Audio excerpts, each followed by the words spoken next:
परमेश्वर का वचन जब भिन्न भिन्न दासों के द्वारा आप सुनते हैं तो ये एकदम नयापन को लेकर के आता, एक नया दाखरस को लेकर के आता, एक नई आशीष को लेकर के आता। और लोग बोलते हैं उस समय में कि आपने जो दाखरस पिलाया ये कहाँ छिपा करके रखे थे, ये तो उससे भी अच्छा है जो प्रभु ने बनाया। तो प्रभु जो हमें देता है वो अद्भुत होता है मेरे प्रियो, वो आशीषित होता है। सो आज का जो वचन है मैं आपके सम्मुख में रखना चाहता हूं और वह है सबत डे, अर्थात विश्राम दिन। सबत डे अर्थात विश्राम दिन, बहुत जरूरी है इसको जानना। लोग अक्सर विश्राम दिन के नाम से आज बतलाते हैं, सिखाते हैं, और उन दिनों में सबत डे के नाम से जाना जाता था। लेकिन यदि हम परमेश्वर के वचन की ओर जाएंगे तो हम पाएंगे ये सबत डे अर्थात विश्राम दिन ये उत्पत्ति की पुस्तक से ही परमेश्वर ने आरंभ कर दिया और आज तक चला आ रहा है, और ये चलता रहेगा जब तक हमारा प्रभु यीशु मसीह दोबारा ना आए। सबत डे अर्थात विश्राम दिन जो हम मनाते हैं बहुत जरूरी है। तो उसके विषय में देखेंगे आज हम लोग कि परमेश्वर का वचन सबत डे के विषय में क्या कहता है, अर्थात विश्राम दिन। परमेश्वर सारी बातों को वचन में व्यवस्था के माध्यम से, शिक्षा के माध्यम से, परमेश्वर के दासों के द्वारा पवित्र आत्मा की प्रेरणा से लिख करके हमारे लिए, आपके लिए, पूरे जगत के लिए दे दिया है, पूरे संसार के लिए दे दिया है। इसलिए हम इधर उधर में परमेश्वर के वचन से देखें, और आज इस वक्त हम लोग देखेंगे परमेश्वर के वचन में कि क्या कहता है। सबत डे में हमें क्या करना है। प्रभु यीशु ने बहुत सारी शिक्षाओं को दिया है उन दिनों में जब प्रभु यीशु मसीह संसार में था कि सबत डे में क्या करना चाहिए। वो लोग बड़े जो है सबत डे को बहुत ही कहना चाहिए बहुत सुंदर ढंग से वो लोग मनाते थे, बड़े सख्त तरीके से भी मनाते थे। ये नहीं करना है, वो नहीं करना है। प्रभु यीशु ने आकर के सिखलाया कि सबत डे क्या है, अर्थात विश्राम दिन क्या है। आइए हम लोग आरंभ से देखेंगे सबत डे क्यों रखा गया, क्यों परमेश्वर ने सबत डे को नियुक्त किया, अर्थात विश्राम दिन। विश्राम दिन जो है एक्चुअली देखा जाए उन दिनों में इस्राएली लोग, आज भी इस्राएली लोग करते हैं, इस्राएल देश के अंदर में ये लोग बड़े सख्त तरीके से इसका पालन करते हैं। आज के दिन वे लोग कोई काम नहीं करेंगे, किसी तरह का कार्य को नहीं करेंगे। वो लोग को जो कुछ करना है सैटरडे को कर लेंगे। वे लोग जो बहुत लोग सैटरडे को सबत का दिन मानते हैं। परमेश्वर के वचन में हम लोग देखेंगे आज कि सबत डे रविवार के दिन माना गया है। सब दिन परमेश्वर काम किया और सातवें दिन वो विश्राम किया। उत्पत्ति की पुस्तक से हम लोग आरंभ करेंगे आज। उत्पत्ति की पुस्तक और उसका 2 अध्याय और 2 पद में हम लोग देखेंगे क्या परमेश्वर ने किया और ठहराया। आइए देखेंगे उत्पत्ति 2 अध्याय और 2 पद। लिखा है कि परमेश्वर ने अपना काम जिसे वह करता था 7वें दिन समाप्त किया। ध्यान दीजिएगा, परमेश्वर ने अपना काम जिसे वह करता था 7वें दिन समाप्त किया और उसने अपने किए हुए सारे काम से 7वें दिन विश्राम किया और परमेश्वर ने 7वें दिन को आशीष दी। आगे इसको हम लोग देखेंगे और पवित्र ठहराया। तो यहाँ पर हम लोग पाते हैं परमेश्वर के वचन के अंदर में कि आरंभ से ही परमेश्वर ने इसको नियुक्त किया है, परमेश्वर ने ठहराया है। याद रखिएगा मेरे प्रियो, परमेश्वर इसका आरंभ किया है। वो परमेश्वर जो सब कुछ का बनाने वाला है और उसने सब कुछ को बनाया मेरे प्रियो, सब कुछ को बनाया। जो जिसमें आज हम पाए जाते हैं, जिस ब्रह्मांड या पृथ्वी पर हम पाए जाते हैं, हमें कितना परमेश्वर को धन्यवाद देना चाहिए कि परमेश्वर ने सब कुछ बना करके हम जैसे मनुष्य को, हमको और आपको दे दिया कि हम इसमें रहें, इस प्लैनेट में रह करके हम परमेश्वर की आराधना, स्तुति, प्रशंसा और महिमा करें। कितना प्रतिदिन धन्यवाद हमें देना चाहिए। मैं जीवन भर यहोवा का धन्यवाद करूंगा। भजन का लिखने वाला 146 भजन में लिखता है, मैं जीवन भर। आइए थोड़ा सा लोग देखें भजन संहिता 146 में क्या लिखता है परमेश्वर के वचन में। भजन संहिता 146 में थोड़ा सा देखें हम लोग परमेश्वर के वचन में।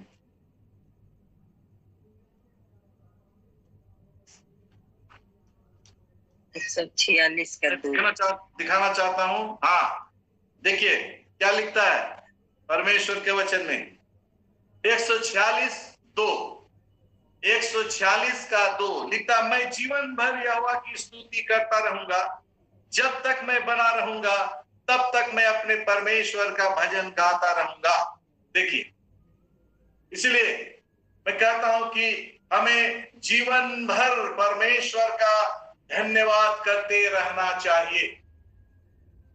या भजन का लिखने वाला कह रहा है। फिर मैं एक बाइबल टीचर होने के नाते, शिक्षक होने के नाते कहूंगा कि सारा भजन जो 150 भजन है, सारा भजन दाऊद ने नहीं लिखा है। कुछ भजन है जो मूसा ने लिखा है, कुछ भजन है जो सुलेमान ने लिखा है, कुछ भजन है जो कौरववंशियों ने लिखा है। तरह तरह का लेखक है। इसमें सिर्फ 150 में से 73 भजन ही दाऊद ने लिखा है। तो यहाँ पर जो है भजन का लिखने वाला हम कहेंगे तो लेखक है यहाँ, और वो कह रहा है कि मैं जीवन भर यहोवा की स्तुति करता रहूंगा, जब तक मैं बना रहूंगा तब तक मैं अपने परमेश्वर का भजन गाता रहूंगा। मेरे प्रियो, हम याद करें परमेश्वर ने जो ये सब कुछ दिया हमें, ये परमेश्वर का दिया हुआ है। परमेश्वर ने सब कुछ बनाया है सुंदर, सब कुछ सुंदर है। चाहे पर्वत हो, नदी हो, नाले हो, सूर्य हो, चंद्रमा हो, आकाश हो, वायु हो, सब कुछ परमेश्वर ने बना करके हम मनुष्यों को दे दिया है। इसलिए आप यहाँ भजन का लिखने वाला कहता है, इसीलिए कि मैं जीवन भर यहोवा की स्तुति करता रहूंगा। परमेश्वर की स्तुति। मनुष्य की आयु क्या है? जो मनुष्य की आयु है, चाहे वो 70 बरस हो, बलपूर्वक 80 बरस हो, इसमें हमें परमेश्वर की स्तुति, उसकी आराधना करना चाहिए। उसके सम्मुख में दीनता और नम्रता के साथ रहना चाहिए। तब वो हमें शिरोमणि करता है, तब जो है वो हमें उठाता है, तब वो हमें ऊंचे स्थान पर बैठाता है। हम सबको दलदल में से निकाल करके ऊंचे स्थान पर, चट्टान पर खड़ा किया है। प्रभु यीशु जो है वो हमको और आपको उठाया है। इसलिए मेरे प्रियो, हमको और आपको जीवन भर उसकी स्तुति प्रशंसा करनी चाहिए। तो हम लोग यहाँ पर देखते हैं इन सारी बातों के लिए यही है सबत का दिन, अर्थात विश्राम दिन। परमेश्वर यूं नहीं कहा, परमेश्वर ने सिर्फ कह नहीं दिया ऐसा करो, लेकिन परमेश्वर स्वयं 6 दिन काम किया और 7वां दिन वो विश्राम किया। हमें भी विश्राम करना है। और क्यों विश्राम करना है 7वें दिन, उसके विषय में भी हम लोग देखेंगे। क्यों हमें विश्राम करने के लिए कह रहा है, क्या करना है विश्राम के दिन को, क्या नहीं करना है हमें विश्राम के दिन को। हम लोग इसको जो है सीरियसली हम लोग इसका ऑब्जर्व नहीं करते। यही हमारे अंदर में कमी है, और यही आशीष का जो है आशीष रुक जाता है। आशीष रुकने का कारण है हमारे और आपके जीवन के अंदर में, मसीहत जीवन में, मसीहियों के जीवन के अंदर में यही है, आशीष रुक जाता है हमारे और आपके जीवन में। इसलिए जो है परमेश्वर ने जिससे नियुक्त किया है, परमेश्वर ने जिससे ठहराया है, हम उसका अनुसरण करें, उसका पालन करें। उसने जो किया है हम भी करें। परमेश्वर लिखता है कि सारा काम 6 दिन करने के बाद 7वें दिन वो विश्राम किया। 7वें दिन वो जो है विश्राम दिन ठहराया, अर्थात सबत का दिन ठहराया। मेरे प्रियो, बहुत जरूरी है हमको इस दिन का पालन करना और इस दिन ये इब्रानियों का लेखक क्या कहता, थोड़ा सा हम इब्रानी की पुस्तक में चले जाएंगे। नए नियम के अंदर में आपको मिलेगा इब्रानियों की पुस्तक और उसका 4 अध्याय और 4 पद में हम लोग देखते हैं, देखेंगे कि क्या कहता है। ये इब्रानियों का लेखक हम लोग यहाँ पर बोलेंगे इसलिए कि इसका लेखक अज्ञात है, अननोन है। तो यहाँ पर 4 का 4 में लिखा है, क्योंकि 7वें दिन के विषय में उसने कहीं यूं कहा है, उसने कहीं यूं कहा है कि परमेश्वर ने 7वें दिन अपने सब कामों को निपटा करके विश्राम किया। देखिए, सब कामों को निपटा करके विश्राम किया परमेश्वर ने। यहाँ इब्रानियों का लेखक इस बात को कह रहा है। लेकिन दुख की बात यह है हमारे और आपके जीवन के अंदर में कि सबत का दिन या विश्राम दिन आज हमारे और आपके लिए सारा काम होता है। प्रभु ने छुट्टी का दिन ठहराया है, 6 दिन तू काम करना, लेकिन 7वें दिन विश्राम करना। और 7वें दिन ही हमारे लिए सारा काम काज रहता है कि चलो छुट्टी का दिन है, ऑफिस छुट्टी है, बैंक छुट्टी है, फलाना छुट्टी है, ये छुट्टी है, सारा काम छुट्टी है, स्कूल की छुट्टी है, चलो फलाना दिन ही हम लोग ये काम करेंगे। नहीं मेरे प्रियो, परमेश्वर जब विश्राम किया तो हमको और आपको भी विश्राम करना है। और यही कारण है आज हमारी आयु कम होती चली जा रही है, क्योंकि हमने परमेश्वर के वचन का सीरियसली सही तौर पर पालन नहीं किया, परमेश्वर के आज्ञा का उल्लंघन किया, नहीं माना। परमेश्वर स्वयं जो है 6 दिन काम करने के बाद 7वें दिन विश्राम किया है, लेकिन हम जो है 6 दिन काम करने के बाद 7वें दिन हमारा नया प्लान शुरू होता है, नई योजना शुरू होती है कि उस दिन हम करेंगे, उस दिन हमारा छुट्टी का दिन है। ऐसा ही होता है, हमने देखा है हर जगह मसीहियों के जीवन में। और वो 7वें दिन को ही चुनता है हर एक विशेष कार्य को करने के लिए, चाहे अपनी बेटी के लिए लड़का देखना हो 7वें दिन, चाहे बेटा के लिए बहू लाना हो 7वें दिन, पिकनिक जाना हो, ये विश्राम का दिन, क्योंकि छुट्टी का दिन है। लेकिन आराधना हम नहीं जाएंगे, हमारे जीवन में आराधना नहीं हो पाती 7वें दिन। परमेश्वर ने विश्राम दिन इसलिए ठहराया है कि परमेश्वर ने रेस्ट किया, हमें भी रेस्ट करना है। ये रेस्ट जो है, ये विश्राम दिन में हमको जो है विश्राम करना है या रेस्ट करना है।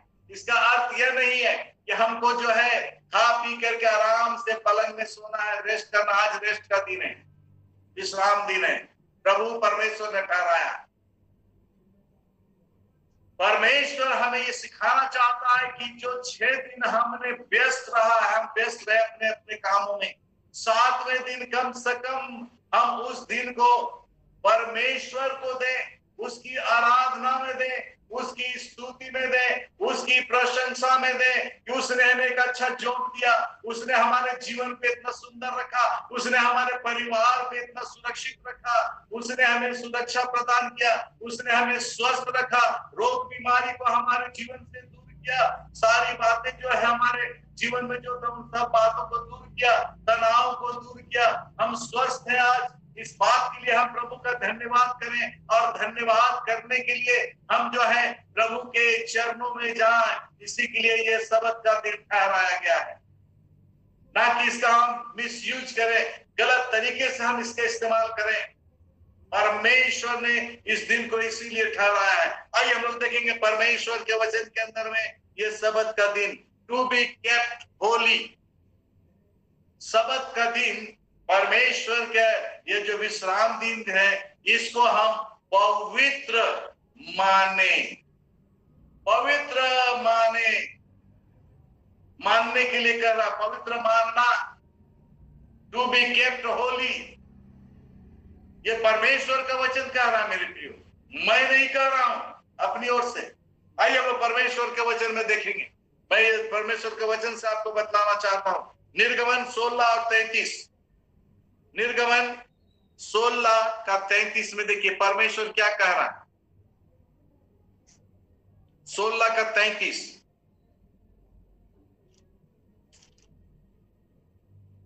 देखिए यहां इस प्रकार लिखा है, मैं आपके लिए पढ़ूंगा 16 का 33 में। तब मूसा ने हारून से कहा, एक पात्र लेकर उसमें ओमेर भर लेकर उसे यहोवा के आगे धर दे कि वो तुम्हारी पीढ़ियों के लिए रखा जाए। जैसी आज्ञा यहोवा ने मूसा को दी थी उसी के अनुसार हारून ने उसको साक्षी के संदूक के आगे धर दिया कि वह वहीं रखा जाए।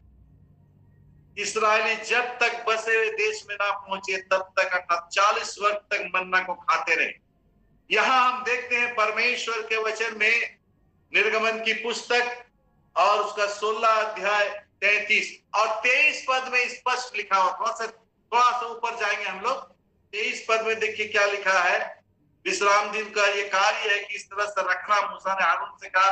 23 पद में क्या लिखा, थोड़ा सा देखेंगे। उसने उनसे कहा, ये तो वही बात है जो यहोवा ने कही, क्योंकि कल परम विश्राम, देखिए यहां लिखा है परम विश्राम, क्योंकि कल परम विश्राम अर्थात यहोवा के लिए पवित्र विश्राम होगा। इसलिए तुम्हें जो तंदूर में पकाना हो उसे पकाओ और जो सिझाना हो उसे सिझाओ और इसमें से जितना बचे उसे बिहान के लिए रख छोड़ो। हम लोग क्या समझेंगे इस परमेश्वर के वचन से? 23 पद में लिखा, उसने उनसे कहा, ये तो वही बात हुई जो यहोवा ने कही, क्योंकि कल पर परम विश्राम अर्थात यहोवा के लिए पवित्र विश्राम दिन है। मैं यहां इस वचन को स्पष्ट आपके सामने में रखना चाहता हूं। लिखता है कल परम विश्राम दिन। कल के लिए जो करना है तंदूर में, आज भी लोगों के पास तंदूर है, तंदूरी खाते हैं, है ना। उन दिनों से ही चला आ रहा है ये तंदूर, आज की बात नहीं। ये परमेश्वर का दिया हुआ है।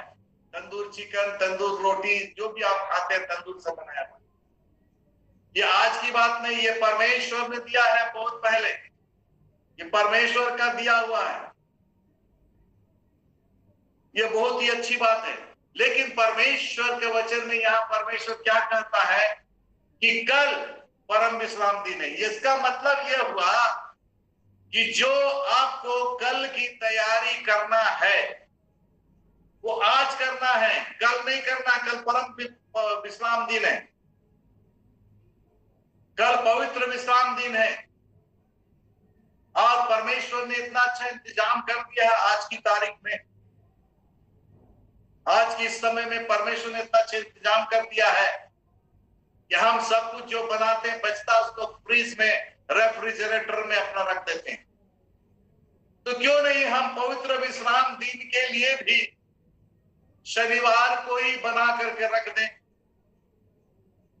मेरे कलीसिया में बहुत से लोग हैं ऐसा करते हैं, बोला हम लोग कल ही बना के तैयारी करके रख दिए ताकि हम विश्राम दिन में स्वतंत्र होकर के, कोई खाना बनाने का तनाव नहीं, टेंशन नहीं, और आकर के हम परमेश्वर की आराधना करेंगे। हालेलुया, कितनी अच्छी बात है। तो हमें भी इसी तरह से सबत के दिन के लिए, क्योंकि देखिए मैं अपनी ओर से नहीं कह रहा हूं, यहाँ मैं आपको गलत शिक्षा नहीं दे रहा हूं। यहाँ परमेश्वर के वचन में लिखा हुआ है 23 पद के अंदर में, कल, देखिए वहां लिखा फॉर टुमारो, कल के लिए संदेश दे रहा है। कल परम विश्राम दिन है, उसकी तैयारी आज कर लो जो करना है। कल किसी तरह का काम नहीं होगा, मतलब खाना बनाने की बात को भी यहाँ पर परमेश्वर अपने वचन के अनुसार मना ही कर रहा है। इसलिए मेरे प्रियो, हम पवित्र विश्राम दिन को जो है हम माने सख्त तरीके से, और इस तरह से मेरे कहने का तात्पर्य यह है कि बहुत से लोगों, बहुत से विश्वासी, बहुत से मसीही लोगों के द्वारा हमने सुना बहुत काम हो जाता है रविवार, खाना बनाना है, नाश्ता बनाना है, ये करना है, वो करना है। वो तो जब तक आप जिंदा हैं तब तक इस पेट की चिंता आपको करना ही करना है। लेकिन मैं आप सबों से ये कहना चाहता हूं आज वचन के अनुसार कि परमेश्वर की चिंता आप कब करेंगे? आराधना की चिंता आप कब करेंगे? उसकी महिमा करने की चिंता आप कब करेंगे? खाली मुख से हे प्रभु कहने से नहीं होगा। एक वचन में लिखा जो समय से जो है प्रभु कहता सभी स्वर्ग के राज में प्रवेश नहीं करेंगे। वचन में लिखा है परमेश्वर की आज्ञा का पालन करना भी बहुत बड़ी बात है। परमेश्वर की आज्ञा को पालन करें। यहाँ पर 23 पद में अंदर लिखा हुआ देखिए, साफ साफ लिखा है कि जो उसने कहा यह वही बात है यहोवा ने कही, क्योंकि कल परम विश्राम अर्थात यहोवा के लिए पवित्र विश्राम होगा। इसलिए जो करना है आज करना है, जो करना है आज करना है। वचन में हम देखते आज उद्धार का दिन है, आज मन फिराने का दिन है, आज प्रभु के पास आने का दिन है, आज उसे अपना व्यक्तिगत तौर पर उद्धारकर्ता के रूप में ग्रहण करने का दिन है। मन फिराए तो आज बपतिस्मा लेने का दिन है। इसलिए मेरे प्रियो, हमें और आपको इसका पालन करना चाहिए। आज नहीं पालन करने की वजह से ये सारी समस्या, ये सारे जो कुछ झमेला, ये सब कुछ हमें देखना पड़ता है, उसका सामना करना पड़ता है। इसको परमेश्वर ने नियुक्त किया, किसी इंसान ने नहीं, परमेश्वर स्वयं किया। और परमेश्वर ने यहाँ हमें आज्ञा दिया है कि हम इसको क्या करें। वचन में लिखा हुआ है कि हम इसको पवित्र करके माने। पवित्र करके मानने का अर्थ है कि हमको अपने आप को पवित्र करना है और पवित्र और पवित्र और पवित्र करने के लिए उसके पवित्र भवन में, परमेश्वर के पवित्र भवन में हमें जाने की आवश्यकता है, ताकि हम स्वर्गीय आशीषों से और पवित्र हो, क्योंकि वहां पर पवित्र परमेश्वर है। हालेलुया। जहां हम आराधना करने के जाते हैं वहां पर पवित्र परमेश्वर है, और जब हम उसके सम्मुख में जाते हैं वो हमको पूर्ण रीति से पवित्र करता है, सर से लेकर के पूरे हमको और आपको पवित्र करता है। यदि हम पवित्र दिन में उसको पवित्र जो हमें मानने के लिए कहा गया है उसको हम पवित्र नहीं मानेंगे और पवित्र करके स्मरण नहीं करेंगे, उसके सम्मुख में नहीं जाएंगे, तो कैसे हम पवित्र होंगे? हम दूसरी जगह चले जाएंगे तो हम पवित्र नहीं होंगे। कभी आप बहुत मैं जानता हूं कि आप लोगों ने शावर का स्नान लिया होगा, नहाए होंगे, शावर बाथ लिए होंगे। आप जब आप हर एक के घर में वो शावर जरूर होगा। जब आप शावर के नीचे जाते हैं उसको ऑन करते हैं, जिस तरह से देखते हैं कि शावर जो है वो पानी आपको दे रहा है और उससे पूर्ण रीति से आप भीग रहे हैं और नहा रहे हैं और उसका आनंद ले रहे हैं। ठीक उसी प्रकार से विश्राम दिन हमारे लिए और आपके लिए लेकर के आता है। हम सिर्फ घर में बैठ करके गाएंगे होगी आशीषों की बारिश, नहीं होगा। हमको परमेश्वर के भवन में पवित्र होकर के जाने की आवश्यकता है। Then showers of blessing, showers of पवित्रता, शावर्स ऑफ बारिश जो है वो हमारे जीवन के ऊपर में होगा, हमारे आपके शरीर के ऊपर में होगा, हमारे और आपके आत्मा के ऊपर में होगा। हमें पूरी रीति से उसकी महिमा से भर जाना है, हमें उस पूरी रीति से महिमा से महिमा को ले लेना है। ये होता है तो पवित्र विश्राम दिन का अर्थ। आइए हम आगे देखेंगे परमेश्वर के वचन के अंदर में कि हमें इसे पवित्र मानना है। आज्ञा जो 10 आज्ञा दिया, निर्गमन उसका 20 अध्याय में देखेंगे, थोड़ा सा 2-3 पन्ना पलटेंगे और 20 अध्याय में जो अक्सर इसको बड़े जोर शोर से हर एक कलीसिया में सिखाया जाता है, हर एक कलीसिया में इसको रखा गया है। क्या है? 10 आज्ञा। बड़े बड़े उसका पॉम्पलेट, बड़े बड़े पोस्टर बहुत तरह का बना करके उसको बेचा जाता ताकि आपके घर में ये पहुंचे। 10 आज्ञा, 10 कमांडमेंट्स। यहाँ पर भी हम देखते हैं 8 पद में 20 का 8 में क्या लिखता है, परमेश्वर क्या कहता, ये मूसा के द्वारा परमेश्वर ने ये आज्ञा इसराइलियों को दिया, तू विश्राम दिन को पवित्र मानने के लिए स्मरण रखना। तू विश्राम दिन को, सबत डे को पवित्र मानने के लिए स्मरण रखना। एक ही दिन नहीं, उसी दिन नहीं, जीवन भर हम हमारे बाल बच्चे, हमारे नाती पोते, हमारे जितने पीढ़ी दर पीढ़ी आते रहेंगे, हर एक के लिए ये वचन उसी प्रकार से लागू होता रहेगा कि उसको स्मरण रखना है, स्मरण रखना है, स्मरण रखना है, स्मरण रखना है। स्मरण रखने के लिए क्यों कहा गया है? विश्राम दिन को यहां पर साफ लिख रहा है स्मरण रखना। क्यों स्मरण रखने के लिए कहा जा रहा है? साधारण तौर पर मैं आपको बताना चाहता हूं, आप अपने बच्चों को स्कूली शिक्षा दे रहे हैं, बहुत अच्छी बात है और देना भी चाहिए। शिक्षित करना है अपने बाल बच्चों को, अच्छी से अच्छी शिक्षा दे रहे हैं। जब बच्चे स्कूल से आते हैं, जब बच्चों का एग्जाम सुनने का होता है, डेट तारीख प्रोग्राम एग्जाम का सब कुछ दिया जाता है, आप बच्चों को क्या बोलते हैं? इसको स्मरण कर लो, मेमोराइज इट, याद करो। क्यों? उसको एग्जाम में लिखना है, अच्छा नंबर लाना है, अच्छा रिजल्ट करना है, आप ये आशा करते हैं। लेकिन यहां परमेश्वर कहता है कि विश्राम दिन को स्मरण करना। क्यों?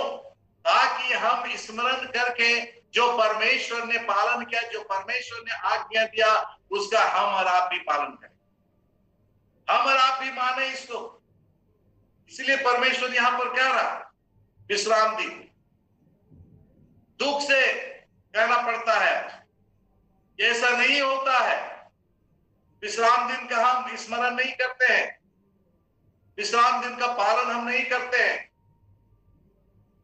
हम शावर्स ऑफ ब्लेसिंग्स लेने के लिए नहीं आते हैं परमेश्वर के पास। जो पवित्र परमेश्वर है हमें पवित्र करना चाहता है, ताकि हम पवित्र दिन, जो विश्राम दिन है, उसको मानते हुए उसके सम्मुख में आए। वो दिन हमारे पास बहुत सारा काम रह जाता है, हम महिलाओं के पास बहुत सारा काम रह जाता है। हमें वो छुट्टी का दिन, इसी दिन हम सारा काम करेंगे और उसी काम में हम व्यस्त हो जाते हैं। और विश्राम दिन को हम, जो सबत का दिन है, हम प्रभु के पास नहीं आ पाते। वो आशीष, वो शावर्स ऑफ ब्लेसिंग्स, वो पवित्र परमेश्वर जो हमें पवित्र विश्राम दिन में देना चाहता है, वो हमारे जीवन में निकल जाता है, मिस हो जाता है हमारे जीवन में। जो बहुत जरूरी है उसको लेना। हर विश्राम दिन हम प्रभु के नजदीक में आए और विश्राम दिन का पालन करते हुए उसको, जो हम उसकी आशीष को ले सके।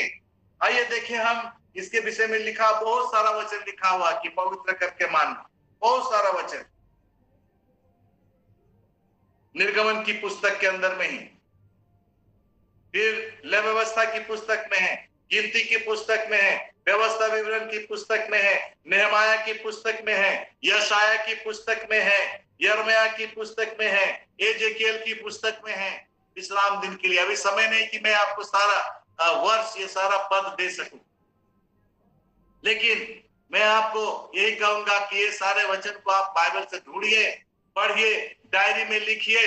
अपना एक डायरी हमेशा पढ़ते वक्त रखिए और जो है उस विषय को लिखते चले जाइए, आपको बहुत अच्छा मैसेज मिल जाएगा, बहुत सुंदर परमेश्वर का वचन आपको मिल जाएगा। इसलिए मेरे प्रियो, हम जो है पवित्र विश्राम दिन जो परमेश्वर ने ठहराया, क्या क्यों ठहराया है, क्या कारण है ठहराने का, उसको हम देखते हुए परमेश्वर की आशीष को लेने में हमेशा तत्पर रहें, हमेशा तैयार रहें।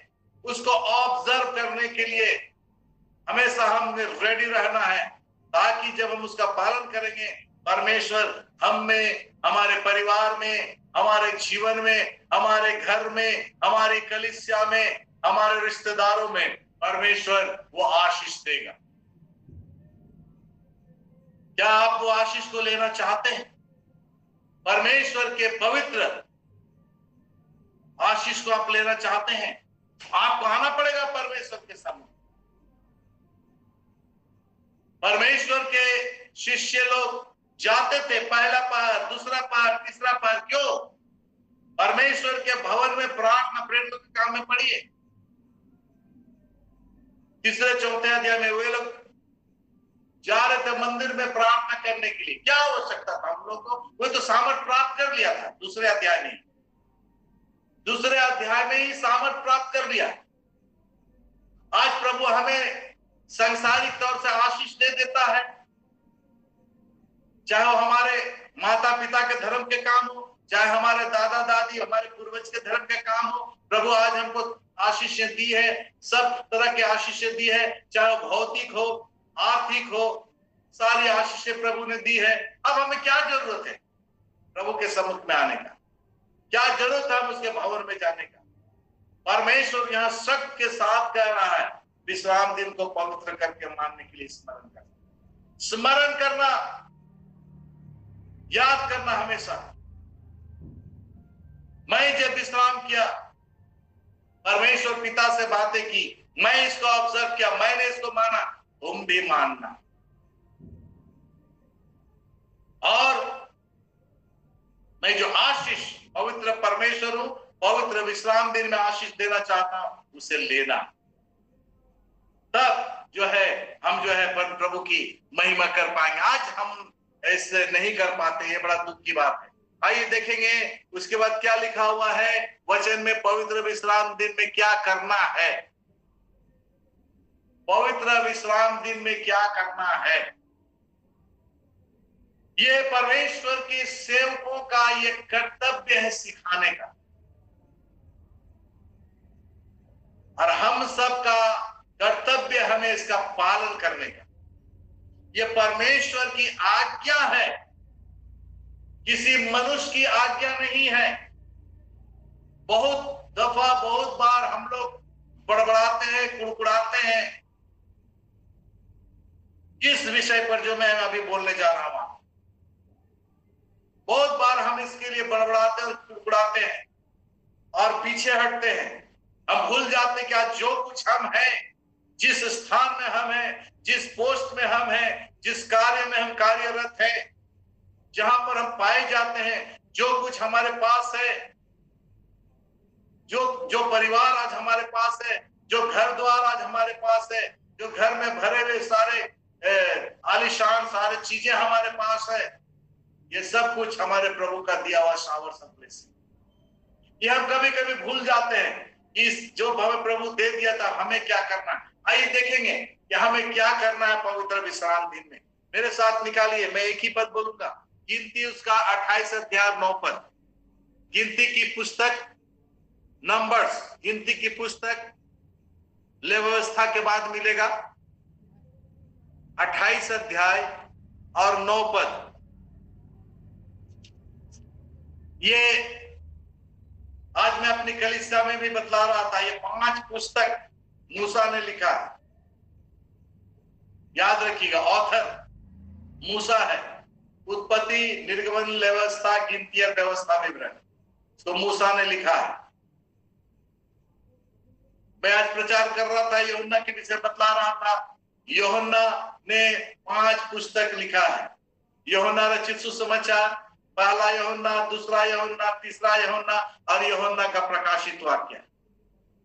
तो ये गिनती की पुस्तक जो है, इसका राइटर है मूसा। तो हम लोग देखेंगे यहाँ वचन के अंदर में 28 अध्याय 9 पद में मूसा ने ये क्या कहा है, लिखने के द्वारा से बतलाया हमको। फिर विश्राम दिन को 2 निर्दोष भेड़ के 1 साल के नर बच्चे और अन्न बलि के लिए तेल से सना हुआ एपा का 2/10वां अंश मैदा अर्घ समेत चढ़ाना। ये व्यवस्था में हम देखते हैं ये सब सारी चीजों को चढ़ाना। आज ये सारी चीजें परमेश्वर के भवन में चढ़ाई नहीं जाती। परमेश्वर यहाँ पर पवित्र विश्राम दिन में क्या चढ़ाने के लिए क्या कह रहा है। इस पवित्र विश्राम दिन में इसको भी हमें ख्याल रखते हुए मानने की आवश्यकता है। परमेश्वर यहाँ वचन में हमें सिखा रहा है कि हमको परमेश्वर के भवन में क्या लाना है, क्या चढ़ाना है, क्या देना है। बहुत बार हम क्या देते हैं प्रभु को? प्रभु तो हमें सब कुछ दिया है, लेकिन हम प्रभु को क्या देते हैं आज, कितना देते हैं आज? कौन सा अंश देते हैं आज, क्या चढ़ाते हैं आज। यहां परमेश्वर के वचन में देखिए क्या लिखता है, फिर विश्राम दिन को, वही विश्राम दिन, वही सबत का दिन, 2 निर्दोष भेड़ के 1 साल के नर बच्चे और अनबलि के लिए तेल से सना हुआ एपा का 2/10 मैदा अर्घ समेत चढ़ाना परमेश्वर के सम्मुख में। चढ़ाने के विषय में, चढ़ावे के विषय में आप बहुत ऐसी बातों को पाएंगे जो इस्राएली लोग चढ़ाते थे और आज भी चढ़ा रहे हैं। परमेश्वर के मंदिर में चढ़ाने की आवश्यकता है। आज हमको और आपको भी प्रभु ने मंदिर दिया है, हमको भी आपको प्रभु ने चर्च के नाम से, गिरजाघर के नाम से परमेश्वर के वेदी में चढ़ाने के लिए दिया है। हम क्या देते हैं प्रभु को? देख रहे मेढ़ के बच्चे का क्या कीमत है? मैदा, एपा भर मैदा, इससे सना हुआ लिखता है परमेश्वर के वचन में, तेल से सना हुआ एपा भर 2/10। मेरे प्रियो, इतना ही यदि हम प्रभु के चरणों में ला करके दें, उसके भवन में, परमेश्वर का वचन कहता है कि उसके घर में किसी भी बात की घटी ना होगी। इतना ही हम अगर हम प्रभु के भवन में ले जाकर के दें तो परमेश्वर के दास और दासी के घर में, परिवार में किसी बात की घटी और कमी ना होगी। इतना ही आप दे दीजिए। लेकिन आज हमारे जीवन में प्रभु ने हमें जब सब कुछ दिया है, हम विश्राम दिन का ऑब्जर्व नहीं करते। परमेश्वर का आज्ञा जो हमें दिया गया है उसका हम पालन नहीं करते। हम एक सीमित कितना देंगे, क्या देंगे, हनन्याह और सफीरा की तरह सोचते हैं, विचारते हैं, कुछ छिपाते हैं, कुछ लेकर के देते हैं। क्या वो लोग जो छिपाया उसका भोग विलास कर सका, उसका इस्तेमाल कर सका, उसका सदुपयोग कर सका, उस आशीष को ले सका? नहीं ले सका। हम कभी कभी ये सोचते हैं कि हम क्या दें प्रभु को। हमें जो कुछ हमें प्रभु दिया, जो हमसे अगुवाई करता है प्रभु देने के लिए, हम अवश्य है कि हम अपने अपने कलीसिया में, जहां हम जिस कलीसिया में पाए जाते हैं, हम दें, चढ़ावा चढ़ाएं। यहाँ पर ये परमेश्वर की वाणी है। परमेश्वर ने मूसा से कहा, याद रखिएगा, परमेश्वर ने मूसा से कहा और मूसा ने इस्राएलियों से कहा। मूसा अपनी ओर से कुछ नहीं कह रहा है, मूसा एक लीडर है इस्राएलियों का। मूसा एक लीडर है इस्राएलियों का, और हारून जो है वो महायाजक है, उसके बच्चे हैं, वो काम कर रहे परमेश्वर के मंदिर में। लेकिन परमेश्वर यहाँ पर मूसा के द्वारा से इस्राएलियों को संदेश दे रहा है, इन सारे चीजों को लेकर के परमेश्वर के पास ले जाना। कब? पवित्र विश्राम दिन में। हम पवित्र विश्राम दिन में क्या लेकर के जाते हैं? थोड़ा सा पैसा, थोड़ा अमाउंट, दशवांश भी देने के लिए बहुत हमें सोचना पड़ता है,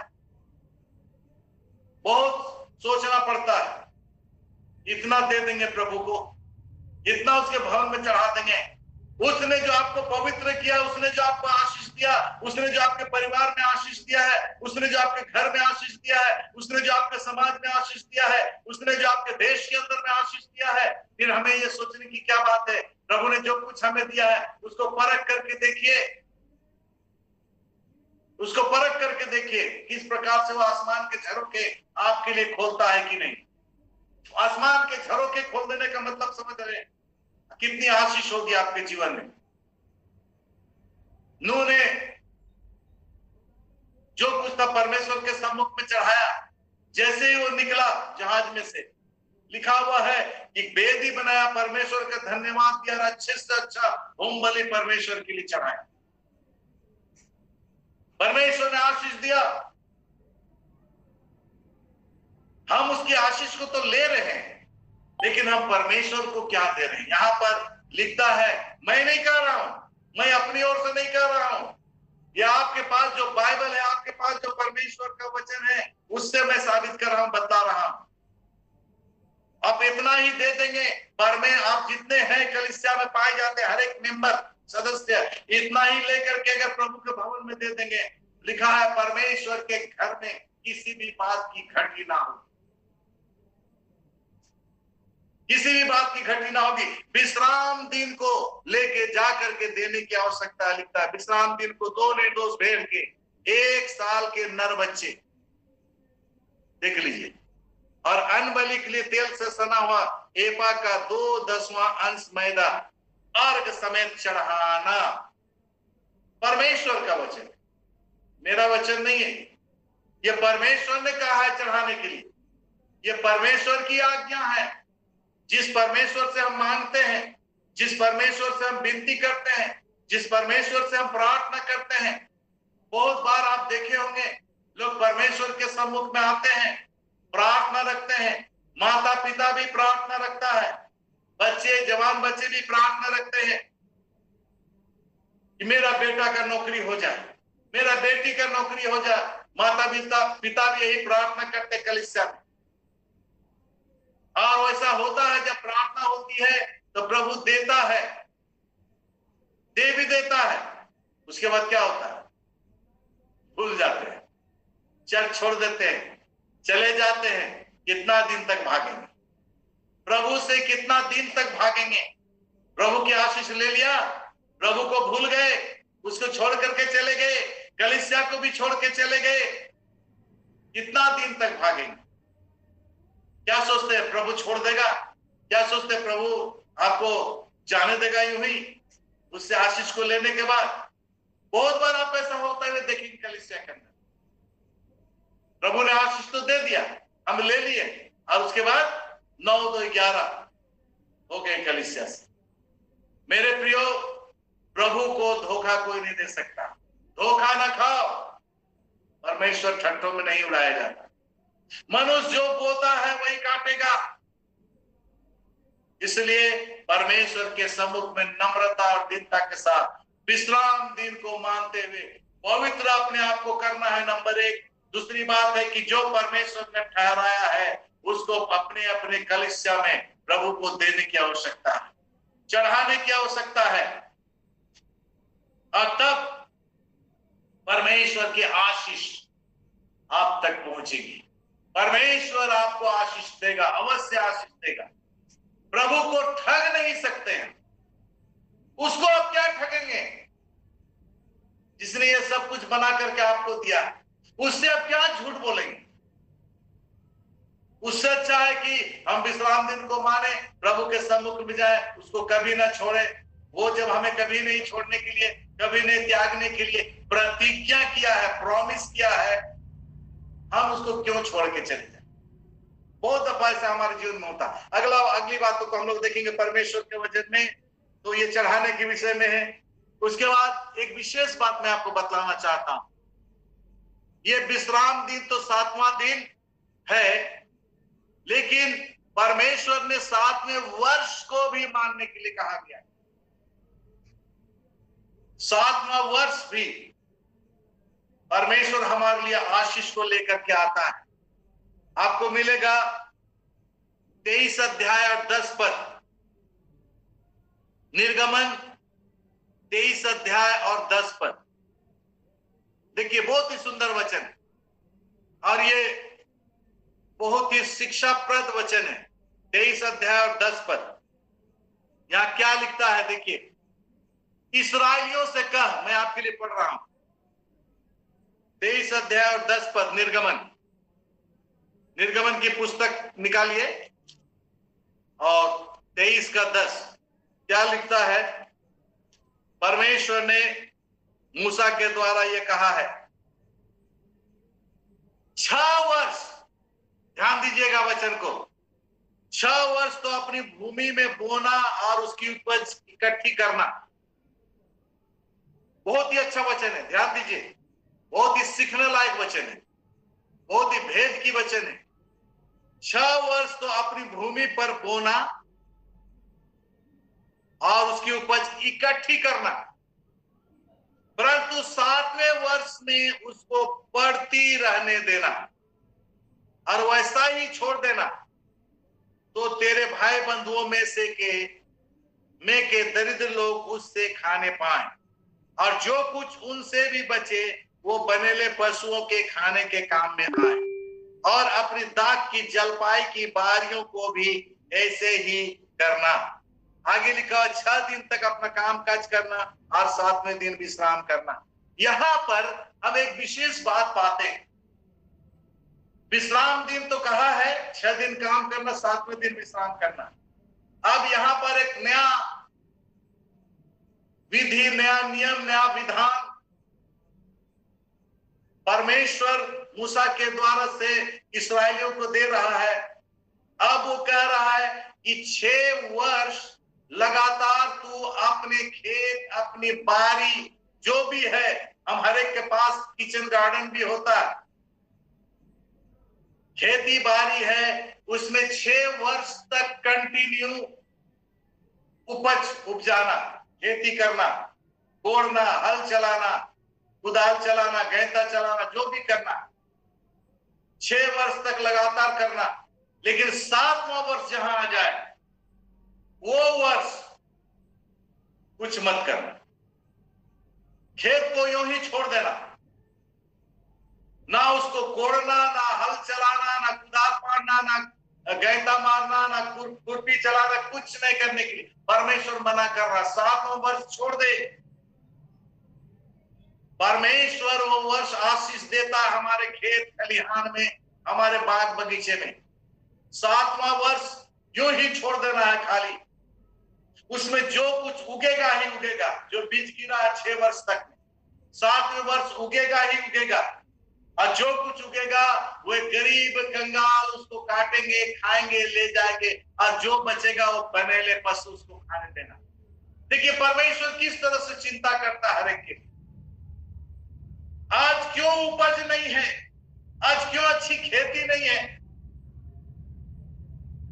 क्योंकि हम इसका पालन आज नहीं कर रहे हैं।